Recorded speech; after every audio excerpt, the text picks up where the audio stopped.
Hi, wir sind Patricia und Bernhard.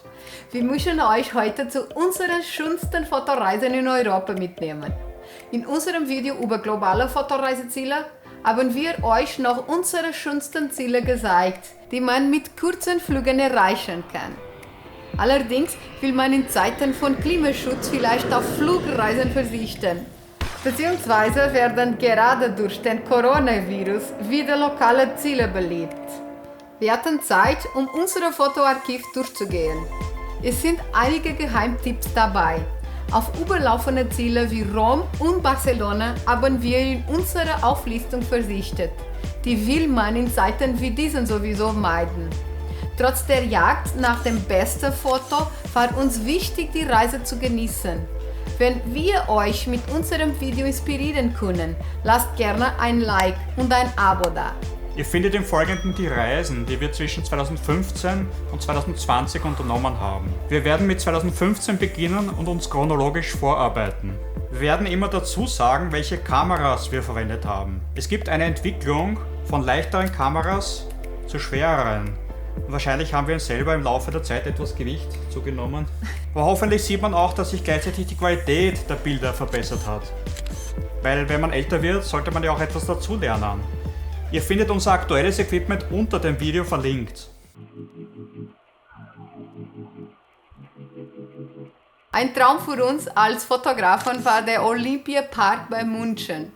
Er wurde 1972 für die Olympischen Sommerspiele erbaut. Vom Olympiaturm hat man eine atemberaubende Aussicht auf das Areal. Highlight ist das Olympiastadion, die orange Farbe des Platzes sticht heraus. Dieses Foto ist eine Panoramaaufnahme.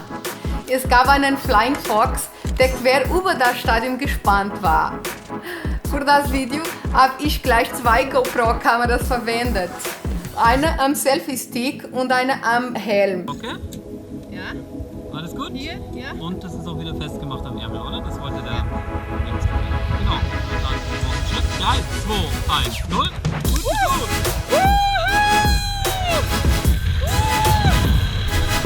Ich wundere mich, ob so etwas heute noch jemand erlaubt wurde. Im Grenzgebiet zwischen Österreich und Tschechien gibt es ein paar sehr malerische Orte. Dazu zählen Lednice und Mikolov. Die Gegend ist relativ flach und eignet sich daher ideal für eine Radtour. Außerdem gibt es in der Landschaft ein paar Felserhebungen verstreut.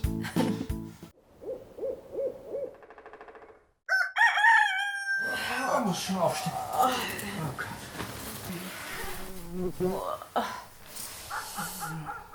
Im Grenzgebiet zwischen Ungarn und der Slowakei verläuft die Donau und es gibt eine Menge Nebenarme, die man mit dem Kanu erkunden kann. Eine tolle Tour haben wir in der Moson-Donau gemacht, der ungarischen kleinen Donau. Bei Bratislava in der Slowakei gibt es übrigens ebenfalls eine kleine Donau, die Mali-Donau, wo wir ebenfalls eine Kanutour gemacht haben. Aber zurück zur kleinen Donau in Ungarn. Wir haben in der Nähe von Moson-Makejovar direkt am Fluss campiert. Das war schon etwas Besonderes, direkt am Fluss aufzuwachen. Bei der Kanutour glaubt man oft, dass man ist im Dschungel. Welcome to Amazonias! Amazonias Fluss! Unser Highlight waren zweifellos die Pferde, die durchs Wasser geschickt wurden. Ob zum Reinigen oder Abholen wissen wir nicht genau. Wir haben viel mit der GoPro gefilmt. Die ist sowieso ideal für Wassersport.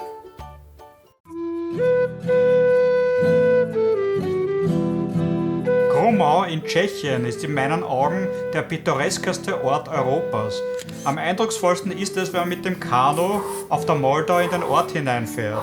Als wir dort waren, war gerade eine Fotogruppe anwesend.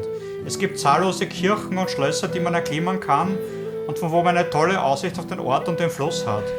Der Fluss ist nicht umsonst der beliebteste für Kanufahrer. Wahrscheinlich auch wegen den vielen Wehren, die man in den Bootsgassen umschiffen kann und die den Puls der Kanuten in die Höhe treiben. Zum Filmen habe ich ein Mikrofon an der GoPro angeschlossen. Auf Deutsch Gromau. Dadurch hat sich die Tonqualität stark verbessert.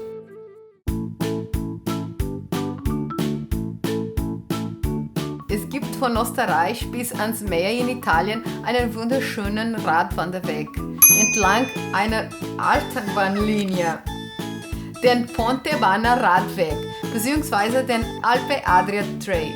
Start ist in Kärnten, dem Bundesland, das für die schönsten Badesee bekannt ist. Dann geht über einen Pass ins Gebirge nach Italien. Wir sind nach Trieste gefahren und nicht nach Grado. Einen Teil der Strecke mit dem Zug, da das Wetter später nicht so gut war. Bei Trieste habe ich zu wenig gefrühstückt und hatte beim Radfahren einen Zusammenbruch. Meinen runden Geburtstag musste ich daher leider im Krankenhaus verbringen. Es war aber alles in Ordnung. Es war eine sehr abwechslungsreiche Radtour. Badeseen, Gebirge, das Meer, alles dabei. Wie eingangs erwähnt, waren wir auch in Rom, aber in Erinnerung geblieben ist uns eher Neapel. In der Nähe von Neapel gibt es einige Inseln. Die bekannteste ist Capri. Wir sind stattdessen nach Procida gefahren und waren wirklich hingerissen von der Kulisse. Ich habe erstmals mit dem iPhone 6 Fotos gemacht und war begeistert.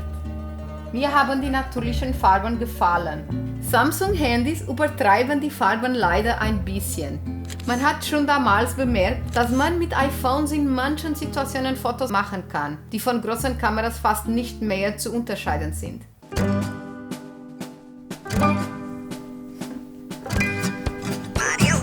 In Slowenien waren wir mehrere Male. Ljubljana ist eine meiner Lieblingsstädte. Auch Maribor ist interessant, beide sind aber nicht besonders fotogen. Mit meiner Freundin Gabriele waren wir in Bled. Das Foto von der Insel und dem Bledesee ist wohl das berühmteste, das man in Slowenien machen kann. Viele Touristen gehen in die Trop von Steinhohen. Wir wollten dort in der Nähe jedoch dieses Foto von der hohlen Burg Predjama machen. Mit meiner Freundin Anna waren wir auch in Sokattal. Entlang dieses Flusses kann man unglaublich schöne Wanderungen machen. Anna war total begeistert. Amazing, this is amazing, dass sie diese Landschaft von Portugal nicht gewohnt ist. Ich habe damals meine Canon 6D Vollformatkamera mitgehabt. Die ist sehr schwer. Zuerst ist der Fluss ziemlich wild, wird dann aber ruhiger. Das schönste Foto kann man im Kanal von dieser Brücke machen, von der man auch ins Wasser springen kann. Wir waren aber nicht so selbstmörderlich. Zum Glück gibt es auch Sprünge, die weniger hoch sind. Wow. Unsere Reise nach Albanien haben wir in Dubrovnik, Kroatien gestartet. Auch wenn der Ort sehr schön ist, ist er doch sehr touristisch. Deswegen will ich hier keine weiteren Worte über ihn verlieren. Wir sind mit dem Bus weitergefahren und ein Naturjuwel sondergleichen ist die Bucht von Kotor in Montenegro. Wir sind mit dem Fahrrad um den See gefahren. Ich habe damals noch mit einer Micro Four Third Kamera von Panasonic fotografiert. Oft wünsche ich mir wieder so eine kleine und leichte Kamera zurück. Der schönste Ort ist Kotor und der Blick von der Burg auf den See ist der beste Fotospot. Unser Highlight war aber in Albanien die Überschreitung des Valbona-Passes nach Tet. Schon die Anreise zur Wanderung mit dem Schiff ist ein Abenteuer. Zuerst wollten sie uns nicht ohne Führer gehen lassen, es sei zu gefährlich, da am Weg oben noch Schnee lag und dort schon Menschen verunglückt waren. Dann haben sie uns aber doch im letzten Moment verraten, dass es einen alternativen Aufstiegsweg gibt. Die Aussicht vom Pass war einfach unvergleichlich. Wer bis dort seine gute Kamera mitschleppt, wird mit den besten Fotos zurückkommen. Wie gesagt, ich hatte nur eine kleine und leichte Panasonic-Kamera und eine GoPro dabei und hatte es dafür leichter. Die Gegend hat etwas Ursprüngliches und Wildes, das ich von Österreich so nicht kenne. Tet war ein Ort, der nur mit dem Geländewagen zu erreichen war. Ich fürchte, dass sich das inzwischen geändert hat. Die Videos habe ich nur mit der GoPro gemacht und es ist trotzdem eines meiner erfolgreichsten. Ein Beweis dafür, dass es mehr auf den Inhalt als auf die Kamera ankommt.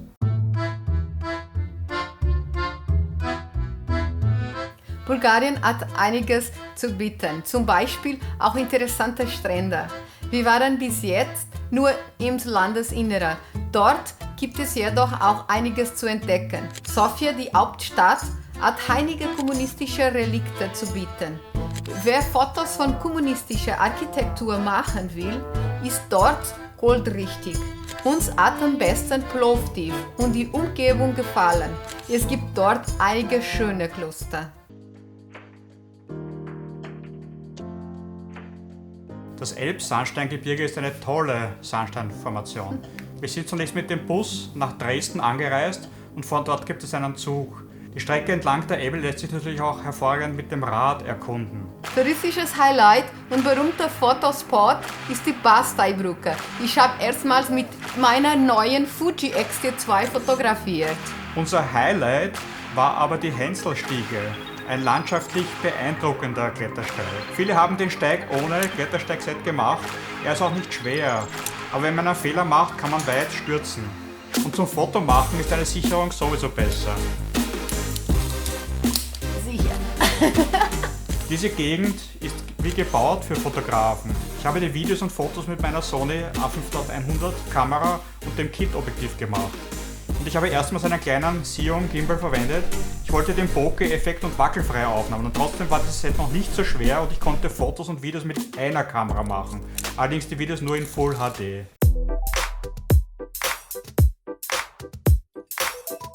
Ramsau in Österreich ist das Paradies für Langläufer und Schneeschuhtouren.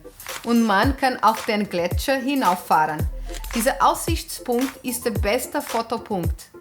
Als wir dort waren, wollte gerade ein Profi einen Spot drehen mit Models und einer Drohne. Er war von uns ein bisschen genervt. Es gibt auch eine Eishöhle. In der Eishöhle habe ich mein Samyang 12mm Objektiv verwendet. Der Weitwinkel ist ideal für enge Räume und das Objektiv ist ziemlich lichtstark. Das kleine LED-Licht, das ich zusätzlich verwendet habe, war aber unverzichtbar. Weil es ein manuelles Objektiv ist, war es nicht leicht, bei F2 immer den Fokus zu treffen. Dieses Foto ist sehr gut angekommen. Ich hatte keinen ND-Filter mit, deswegen ist die Bildwiederholfrequenz im Gletscherlicht viel zu hoch.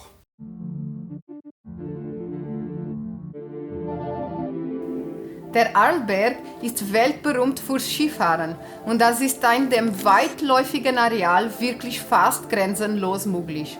Das hat natürlich seinen Preis, was die Kosten für Unterkunft und Liftkarte betrifft. Aber zumindest einmal im Leben sollte man sich das gönnen. War man noch nie in St. Anton, weiß man nicht, was Skifahren heißt. Wir waren auch Schneeschuhwandern und dabei kann man noch besser und in Ruhe Fotos von der Winterlandschaft machen. Wo es viel Schnee gibt, ist es aber leider nicht ungefährlich. Diese Warnung haben wir zuerst nicht ernst genommen. Wintersperre. Hier hätten wir nicht weitergehen sollen. Zum Glück sind wir dann aber umgekehrt. Der Weg war bald sehr ausgesetzt über dem Fluss und sehr rutschig. Ich habe den Gimbal verwendet und erstmals das Sigma 16mm 1.4 Objektiv. Diese Kombination war schon um einiges schwerer und unhandlicher, als ich es gewohnt war. Dafür war die Bildqualität genauso gut wie bei einer Vollformatkamera. Jedenfalls muss es nicht jeden Tag Skifahren sein. Beim Schneeschuhwandern hatten wir immer mindestens genauso viel Spaß.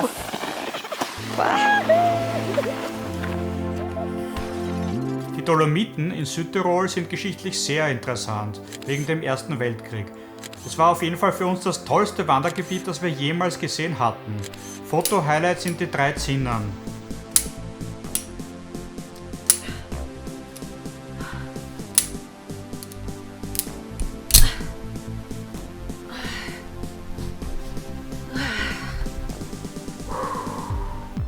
Wir haben den Batan-Kofel-Klettersteig gemacht, immer mit Aussicht zu den 3 Zinnern. Der Weg ist ein ehemaliger Kriegsstollen. Ich hatte sehr viel Kameraausrüstung dabei. Mein Gimbal, gute Objektive, meine GoPro und mein neuer A6500 zum Filmen mit 4K. Der Weg war länger als gedacht und ich habe natürlich dann mit der Kondition Probleme bekommen und wir haben für den Weg viel länger gebraucht als geplant war. Zum Glück hat uns ein Autofahrer mitgenommen, weil die Busse sind dann nicht mehr gefahren. Wenn es nicht immer dieses Foto sein muss, kann man in der Umgebung fast genauso tolle Wanderungen mit viel weniger Touristen machen. Nicht verschweigen sollte man dieses Foto am Praxer Wildsee. Das ist sicher eines der beliebtesten Instagram-Motive. Wer das machen will, sollte möglichst früh aufstehen oder teilt diese Aussicht mit ganz vielen Menschen.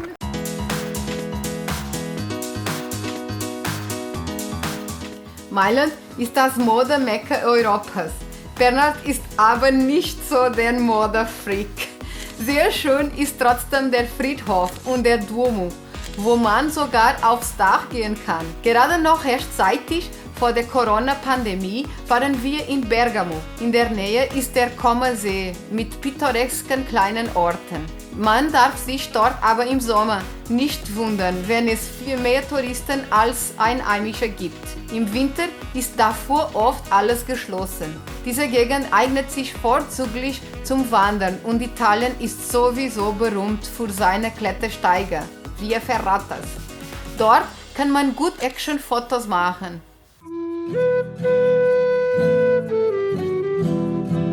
Bojnice in der Slowakei ist ein beliebtes Ausflugsziel für slowakische Touristen.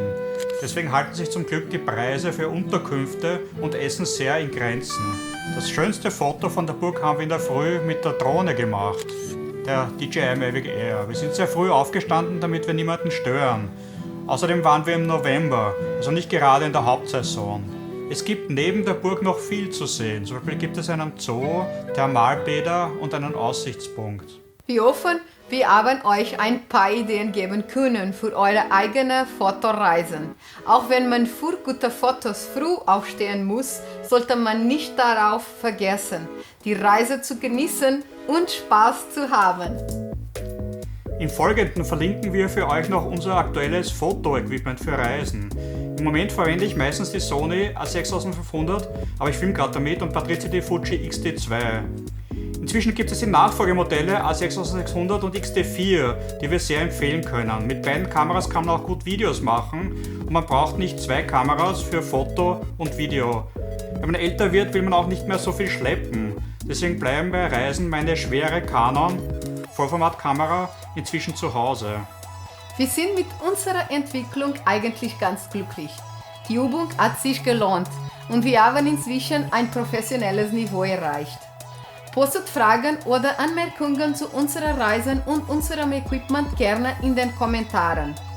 Und bitte vergesst nicht, eine Like und ein Abo dazulassen. Vielen Dank. Bis nächstes Mal und gute Reise.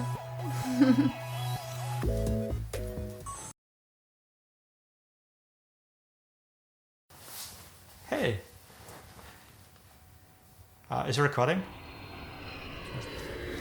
Vielleicht auf Flugreisen verzichten.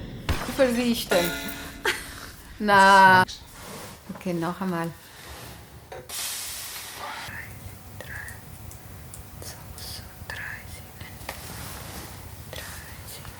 Foto-Highlights sind die 3 Zinnern.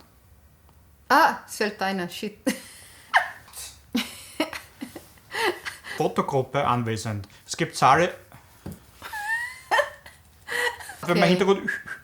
Ach so, ja. Badeseen, Gebirge, das alles da. Was ist so lustig?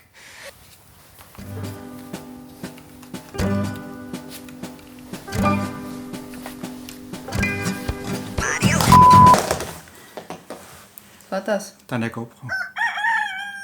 Ich muss schon aufstehen. Oh Gott.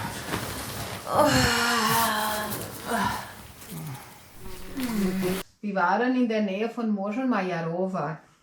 Wir haben in der Nähe von Možon Majarova.